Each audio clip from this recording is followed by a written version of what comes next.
Beachwalk Mall Kuta. Gimana sih rencana perkembangan pariwisata di Kuta dan sekitarnya? Pertama-tama, mereka akan mengembangkan aktivitas-aktivitas di sekitar jalanan Kuta. Selain perkembangan wisata, mereka juga memperbaiki infrastruktur dan menambah fasilitas di sekitar Kuta seperti bus wisata dan lain sebagainya untuk memudahkan para turis melakukan aktivitas di daerah Kuta. Lalu bagaimana pengembangan bisnis di Kuta pasca pandemi? Selama pandemi, bisnis di Kuta menurun sehingga masyarakat Kuta mempersiapkan diri dengan perkembangan fasilitas di Kuta. Pasca pandemi ini, masyarakat Bali sudah siap kembali menerima turis baik turis lokal maupun turis asing. Pasca pandemi ini juga pendapatan warga Kuta naik karena banyak wisatawan yang sudah lama tidak berlibur sehingga mereka mau mengeluarkan uang lebih untuk mencoba sebuah experience atau makanan di Bali. Lalu peluang bisnis apa yang ada di Kuta? Peluang bisnis yang ada di Kuta antara lain kuliner dan aktivitas. Kuliner dapat berupa kafe, sedangkan aktivitas dapat berupa aktivitas liburan budaya dengan warga Bali.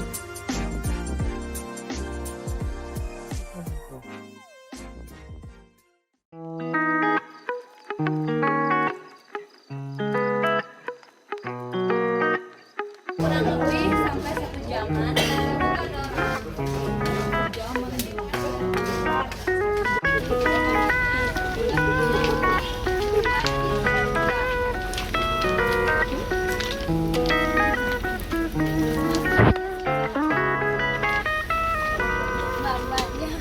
Halo guys, balik lagi ke kelompok sanitari. Sekarang kita masuk ke day ketiga. Sekarang kita lagi mengunjungi perusahaan apa nih guys? Kita mengunjungi perusahaan Bas di Atayana. Ini perusahaan agrowisata yang memperkenalkan tanaman-tanaman dari Indonesia. Oke guys, mungkin itu dulu untuk introduction kita di day ketiga. Sekarang kita langsung aja melihat seputar dari Bas di Atayana. Itu guys. Oke guys, jadi tempat Das di Atayana ini selain menyediakan kopi, dia ini juga menyediakan buah kokoa yang dimana kokoa ini nanti akan diproduksi dan diolah untuk jadi coklat seperti itu. Lalu di sana juga ada cinnamon.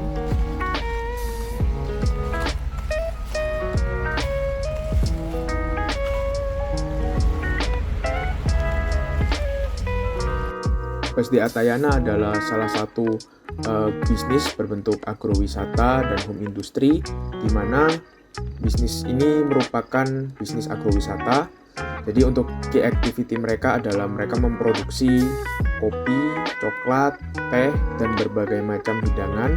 Hidangan ini untuk di kafe mereka, dan juga mereka menjual banyak produk jadi seperti parfum, minyak, kemudian kopi siap seduh, teh siap seduh yang mereka produksi sendiri. Jadi di sana kita ditunjukkan berbagai macam tanaman asli Indonesia. Mereka juga nunjukin kita luwak dan proses pembuatan kopi, yaitu dengan cara disangrai. Dan jadi bisnis mereka ini cukup unik. Jadi selain agrowisata, mereka juga ada di bidang F&B, mereka dijual makanan juga, dan mereka juga home industry.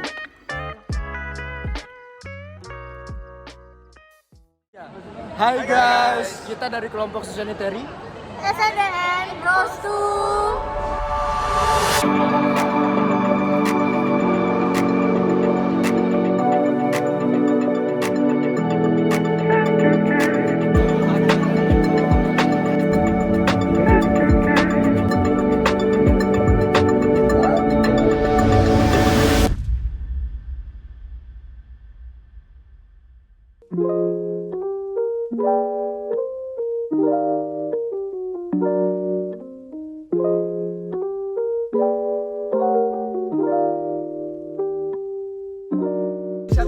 Hai guys, kita sekarang udah di mana?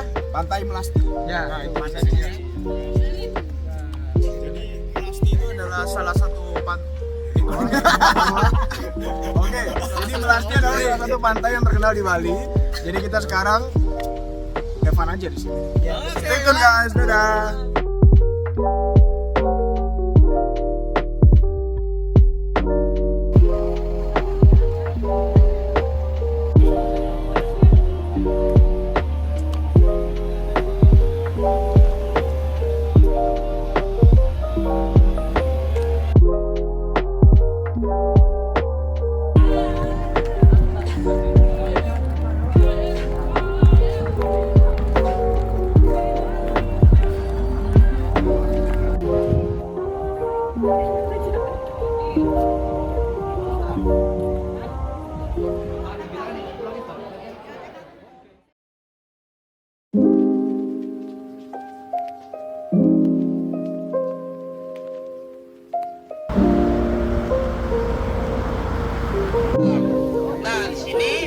akan sedikit menjelaskan tentang sejarah pohon kakao.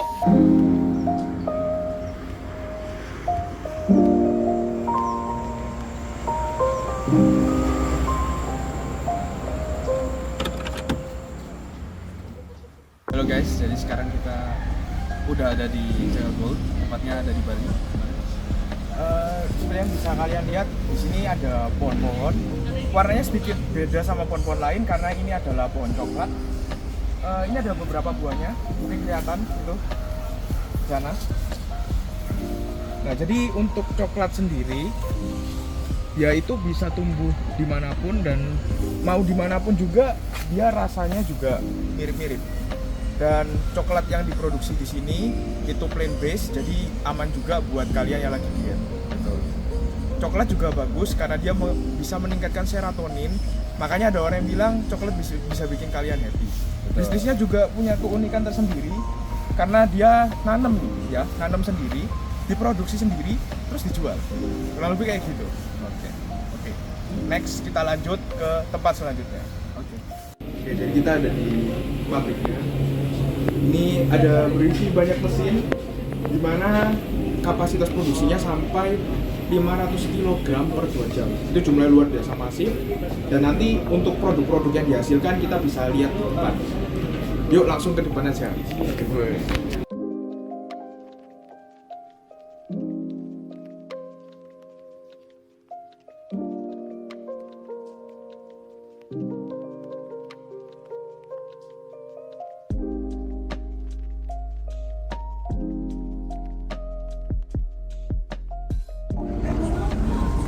Halo guys, jadi kembali lagi bersama kita Siu Sanitari. Kita habis mengunjungi Jungle Gold yang ada di Bali.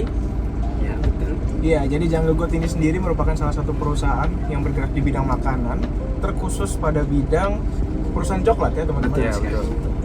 Jadi untuk sejarahnya sendiri, Jungle Gold ini dulunya bernama Pot Coklat. Jadi berdiri pada tahun 2010 hingga 2022. Dan pada 2022 Pot sendiri berganti nama, rebranding menjadi Jungle Gold. Jadi untuk supply chain-nya cukup unik dari perusahaan Jungle Gold ini karena dia menggunakan trade yang tidak menggunakan pihak ketiga. Jadi mereka beli coklat dengan harga 55.000 per kilo, padahal harga pasarnya cuma 10 ribuan. Itu tujuannya juga meningkatkan value dari para petaninya itu, buat supply chain-nya lebih unik juga. Ya. Oke, tadi yang udah dijelaskan oleh teman saya Yes, itu menjelaskan tentang bagian dari hulu. Kemudian saya akan setelah dari tahap hulu itu ada proses tahap tengah, yaitu proses untuk memproduksi coklat itu sendiri, yang dimana coklat itu 500 kg itu bisa diproduksi hanya dalam kurun waktu 2 jam saja. Yang dimana hasil dari coklat itu ada 3 jenis untuk Jungle Gold sendiri, yaitu ada creamy, lalu ada Bali, lalu ada dark chocolate. Ya, tadi itu untuk kapasitas rasa itu ada yang dari 40% sampai 100%. Dan untuk rasa yang 100% itu rasanya sedikit, bukan sedikit sih, cukup pahit. Dan yang 40% itu tadi Coklat pada umumnya. Coklat pada umumnya, ya, betul. Yes.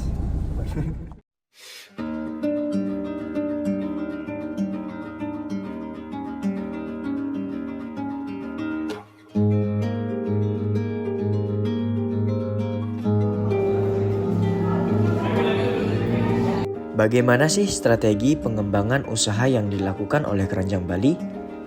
Nah, Keranjang Bali sendiri merupakan suatu perusahaan yang bergerak di bidang penyediaan berbagai jenis produk kerajinan tradisional dan fashion modern yang tentunya berasal dari Bali.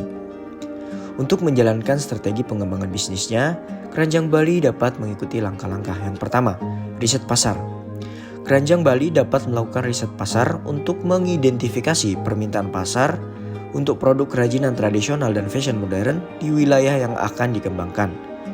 Yang kedua yaitu pengembangan produk. Keranjang Bali dapat mengembangkan produk baru atau memodifikasi produk yang sudah ada untuk memenuhi kebutuhan spesifik dari target konsumen. Yang selanjutnya tidak kalah penting yaitu pemasaran dan promosi. Keranjang Bali dapat menggunakan berbagai saluran pemasaran seperti media sosial, pemasaran email, dan juga melalui influencer untuk mempromosikan produknya kepada calon konsumer. Nah, yang selanjutnya kemitraan dan kolaborasi. Keranjang Bali dapat berkolaborasi dengan perusahaan atau organisasi lain untuk memperluas jangkauannya dan mengakses pasar baru.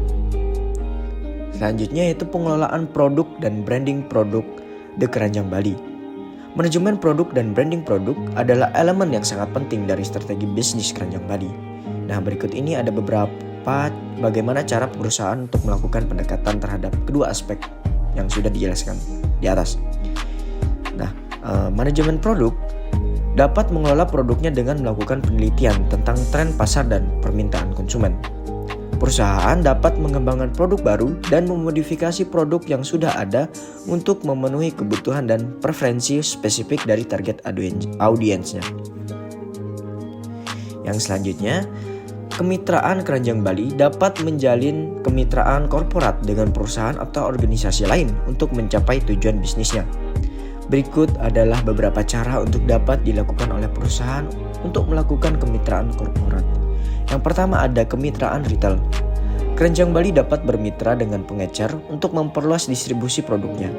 Kemitraan ini dapat melibatkan penjualan produk Keranjang Bali di toko fisik maupun melalui pasar online.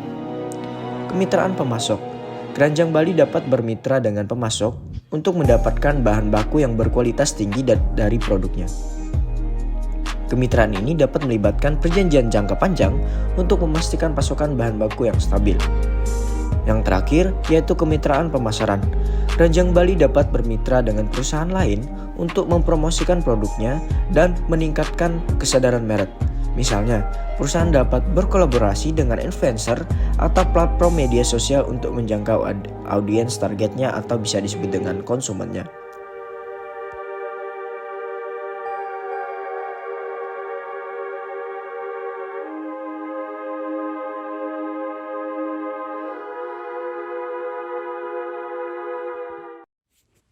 Desa Wisata Penglipuran. Pertanyaannya ialah, bagaimana pengelolaan Desa Wisata Penglipuran? Desa Wisata Penglipuran diolah dan dilestarikan dengan baik, yang dapat dilihat dari segi kebersihannya pada saat kunjungan. Terbukti dengan predikat yang pernah diraih, antaranya adalah menjadi desa terbersih di tahun 2016, pelestarian hutan bambu yang berimbas dengan meraih penghargaan Kalpataru tahun 1992 dan 2007. Selain itu, dalam hal tata letak dan arsitektur, menjadi hal unik yang langsung bisa dilihat begitu masuk ke desa ini. Tata letak tidak hanya posisi bangunan seperti tempat ibadah, ruang pertemuan, rumah penduduk, dan pemakaman, tetapi juga bentuk dan posisi bangunan pada setiap rumah penduduk yang harus sesuai dengan aturan adat. Desa Penglipuran menjunjung tinggi nilai-nilai luhur nenek moyang sehingga konsep pembangunan desa menggunakan konsep Trimandala, di mana tata ruang desa dibagi menjadi 3 wilayah, yakni Utama Mandala, Madya Mandala, dan Nista Mandala. Untuk setiap rumah harus memiliki gerbang khas yang disebut angkul-angkul dengan bentuk yang sudah ditentukan. Pura terletak paling depan bersebelahan dengan angkul-angkul. Dapur keluarga berada di belakang pura dan di depan rumah utama. Sebelah selatan dapur ada balai sakenem atau ruang pertemuan. Untuk rumah utama, terutama di bagian depan, disesuaikan dengan kemampuan ekonomi penghuninya. Pada saat berkunjung di sana, kami mengeksplor salah satu komplek yang bernama Karang Memadu yang merupakan hukuman atau sanksi yang dikenakan Desa Penglipuran terhadap warganya yang melakukan tindak poligami. Warga yang melanggar peraturan poligami akan dikucilkan di Karang Memadu. Tidak hanya itu, mereka juga tidak diperbolehkan untuk bergabung dalam seluruh upacara adat, dilarang memasuki pura manapun, serta dilarang melintasi perempatan desa di bagian utara. Kami juga mendapatkan informasi dari pengurus desa Penglipuran setempat bahwa jikalau pasangan poligami ini memiliki anak perempuan dan disukai oleh laki-laki dari desa Penglipuran, barulah anak perempuan tersebut bisa keluar dari wilayah Karang Memadu.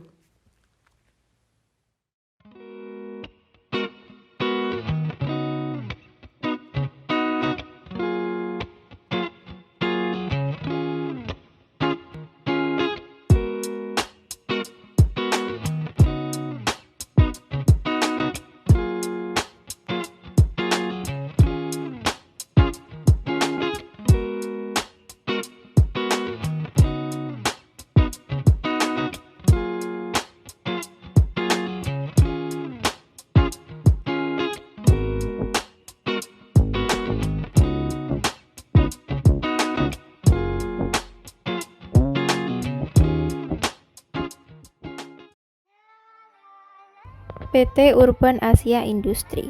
Dari segi supply chain management, perusahaan ini memiliki tatanan yang bisa dibilang bagus. Urban Asia adalah salah satu anak perusahaan Urban Group yang bergerak di bidang manufaktur maklon kosmetik. Kegiatan supply chain yang dilakukan dimulai dari ketika seorang entrepreneur ingin memproduksi kosmetik, maka ia bisa menggunakan jasa Urban Asia untuk membuat kosmetik sesuai yang diinginkan. Beberapa perusahaan yang bekerja sama dengan Urban Asia adalah MS Glow, MS Kids, dan M Cosmetics.